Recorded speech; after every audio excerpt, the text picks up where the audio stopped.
अस्सलाम वालेकुम गाइस। बेटियां ड्रामे की नेक्स्ट एपिसोड में आप देखेंगे कि साद की मां को जब पता चलता है कि साद आयजा के साथ अपना रिश्ता ख़त्म करने जा रहा है तो वो तड़प जाती हैं और उनकी तबीयत ख़राब हो जाती है। वो साद से कहती हैं कि तुम चले जाओ अपने बाप के घर।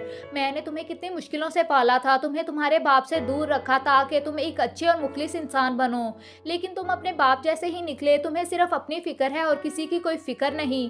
तुमने मुझे किसी से भी नज़रें में लाने के काबिल नहीं छोड़ा। तुमने मेरा सारा मान तोड़ दिया।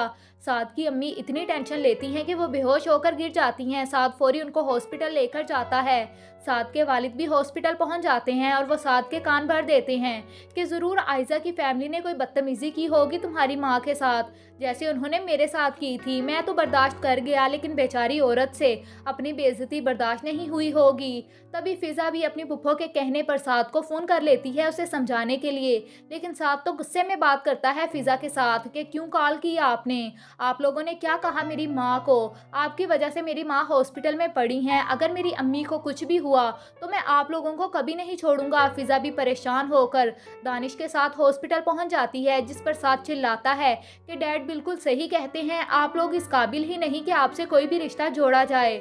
दानिश से अपनी बीवी की इंसल्ट बर्दाश्त नहीं होती तो वो भी बोल पड़ता है कि बस बहुत कह लिया तुमने और बहुत सुन लिया मेरी बीवी ने, और आंटी से किसी ने कुछ भी नहीं कहा। वो सिर्फ आयजा का हाल पूछने गई थी। जानते भी हो कि कितनी तबीयत ख़राब रही है आयजा की, हॉस्पिटल के कितने चक्कर लगा चुकी है वो। तुम्हारी माँ तुम्हारी जिम्मेदारियाँ निभाने जाती हैं वहाँ, क्योंकि तुम तो कहीं और बिजी हो। मोहब्बत का इकरार कर लेना तो बहुत आसान है, लेकिन उसे निभाना उतना ही मुश्किल। मगर अफसोस तुम तो इसमें भी नाकाम ही रहे।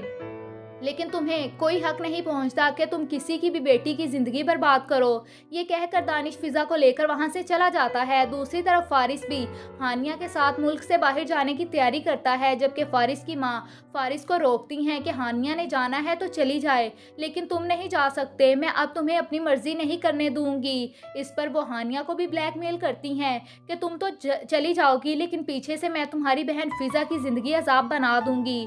लेकिन फ़ारिस और हानिया इन धमकियों से डरने वाले नहीं और वो लाज़मी बाहर जाएंगे और फ़ारिस की माँ का गरूर धरे का धरा ही रह जाएगा।